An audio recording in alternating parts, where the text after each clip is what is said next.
This is the ITX Llama. It is an x86 motherboard created by Ivan Bowler that was designed to run late DOS and early Windows 98 software. I recently was part of a group buy and was sent one of the boards early.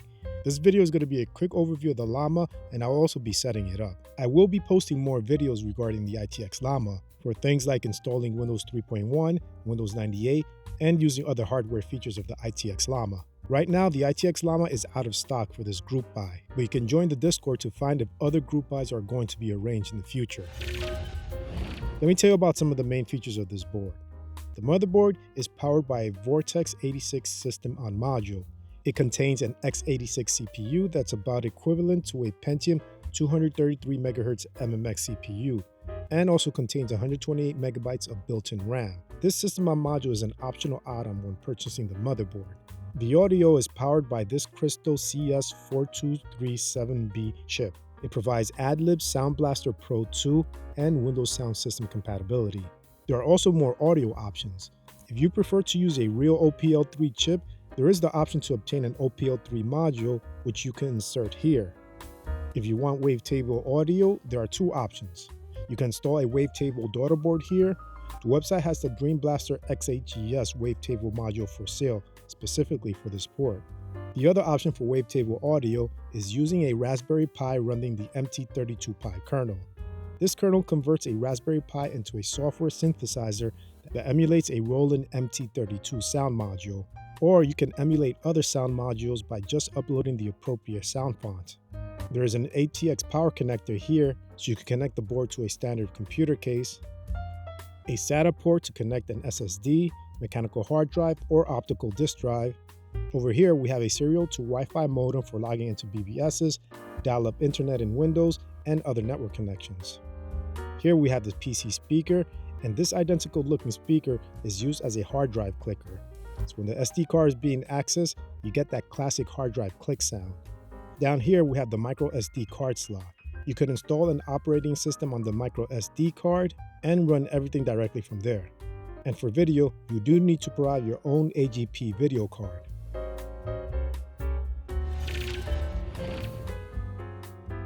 The ports on the back of the motherboard include 3 1/8-inch connectors for analog audio output, line in, and for a microphone, digital optical audio out port, a game port, a serial port. You can use this port to connect a serial mouse or other serial accessories, USB ports, PS2 connectors for a PS2 mouse and keyboard.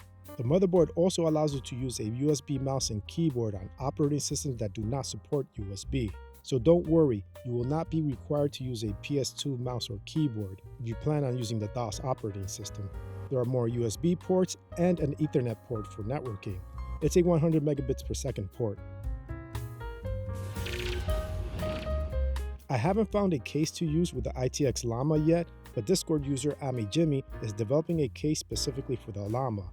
It looks like a compact case that has the perfect look for a retro PC.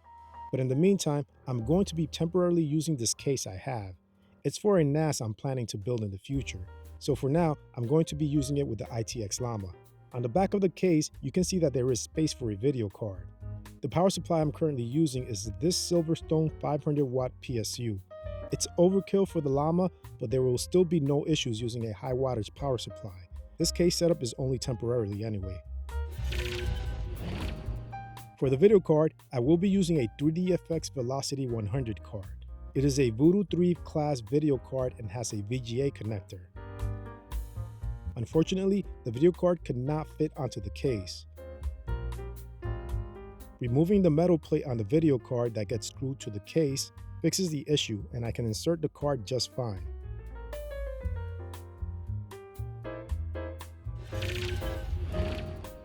To get things to boot up, I plugged in the power supply to the Llama's ATX connector, made sure to grab the case's power LED, and reset cables, and plug them into the appropriate headers on the motherboard. If your case has a hard drive LED, you can also plug that in here. Now I'll plug in the video card to the motherboard, then plug in your power, video, and audio cables.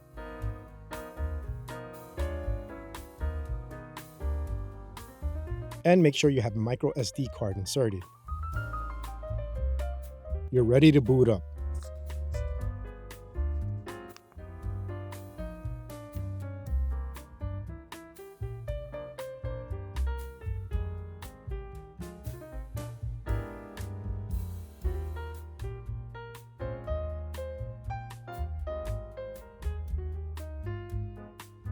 Right now, the BIOS is trying to boot from the SD card, but there is nothing on the SD card to boot from. I also need to adjust my monitor settings because some of the text is cut off. Let's see if running the auto adjust feature of this display fixes it. It's not working, so I'm going to have to wait until I can get the entire screen displaying something because the empty black space is preventing the monitor from auto adjusting. I eventually realized too late that I could have just gone to the BIOS to help me do the auto adjust, so I'll be dealing with the cut off text for a little while.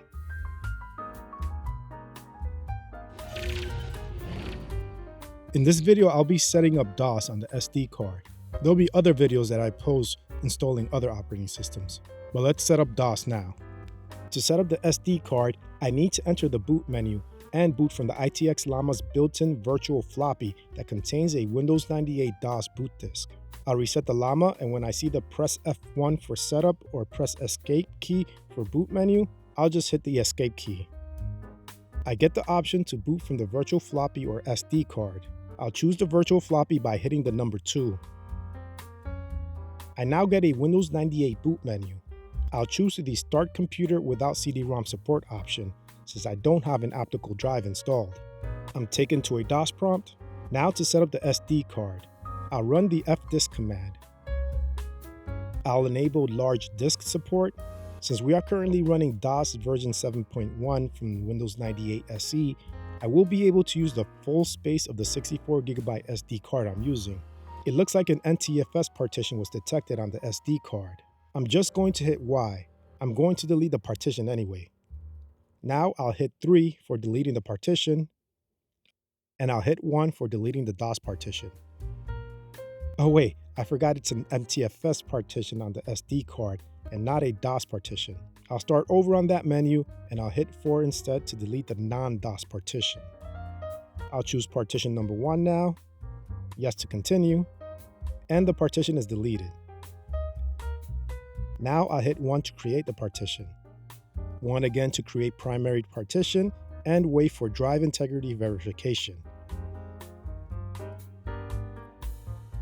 Yes, I want to use the maximum available size. And the drive integrity verification is running again.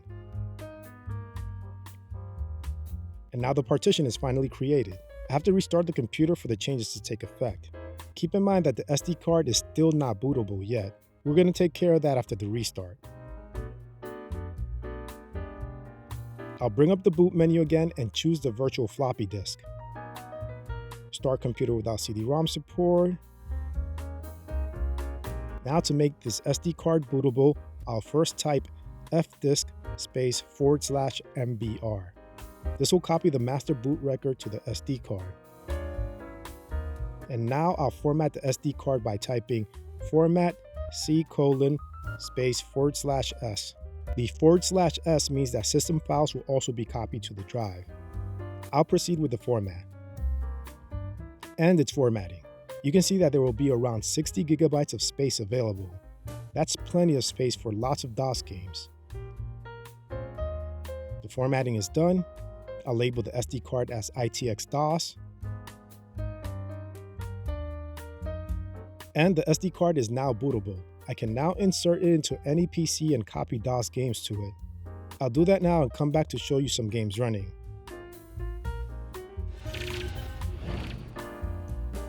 Here is a DOS game install program that allows me to run the auto adjust on my monitor. Again, I could have just gone to the BIOS, but I just realized it at this moment. I'll reboot the computer again to see the BIOS boot up process. And everything is now visible.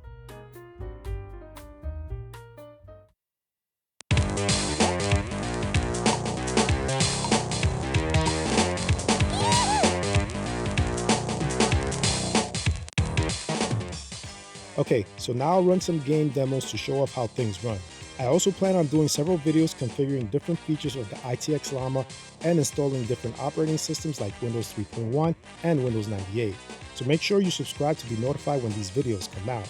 Anyway, here I'm just letting the demo for Jazz Jackrabbit run. Audio is working just fine. To get audio working on games, for now I'm just going to rely on the Sound Blaster compatibility of the built-in audio chip. Make sure to use these settings when you configure a game's audio. port address 220, IRQ7, and DNA1. The Sound Blaster card should be Sound Blaster Pro 2 or anything that's compatible with it. I will be posting videos testing out the optional dedicated OPL3 chip and another video testing out wavetable audio with a Raspberry Pi. I don't think this game uses FM audio, so all the sounds being played are digital audio samples, including the music.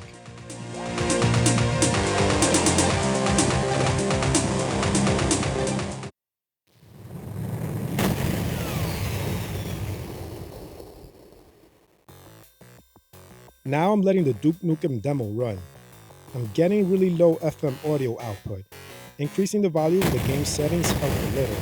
However, to really fix this, you can modify the audio chip's mixer settings using the cwmix.exe application available in the ITX Llama GitHub. Check the description for the link. For that application to work, you will need to add this set blaster line to the autoexec.bat file. When first setting up the Llama, the autoexec.bat file will not exist, and you will have to create it manually.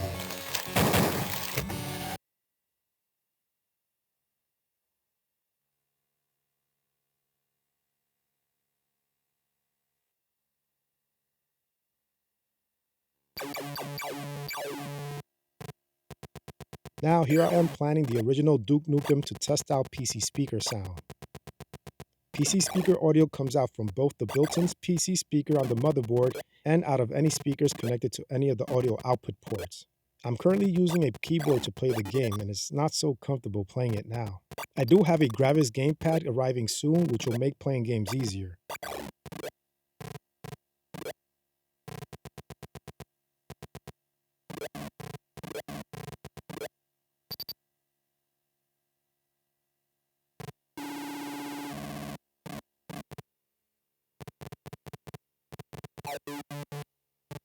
Commander King 1 also only supports PC speaker audio.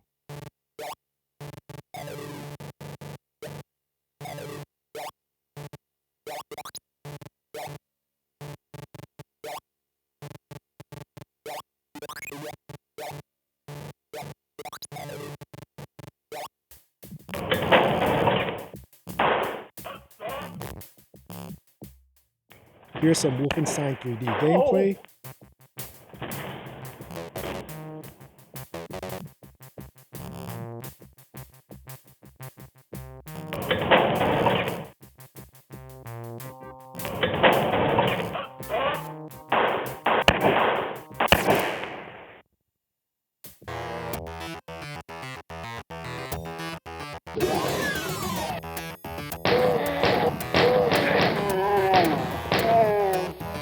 And finally, some Doom gameplay. So that's it for now. The next video I'm posting about the Llama is going to go over testing the real OPL3 chip, so watch out for it. Thanks for watching, and I'll speak to you next time.